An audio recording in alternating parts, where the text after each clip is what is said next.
Sisineli, problem yangu yakamira yakadai.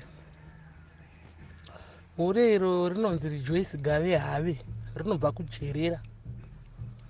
Rinodana nemurume wangu. Ende rinotaura zvarinoda, richisenda mameseji.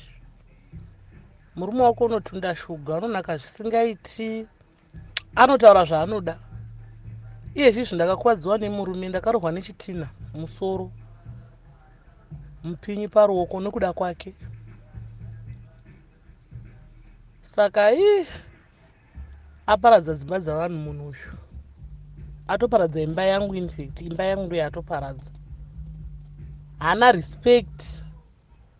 Apa murume wacho akatomufonera achimudza kuti iwe uchisiyana nemukadzi wangu, ndadzokera kumukadzi wangu. Anoramba achifona pafoni pangu.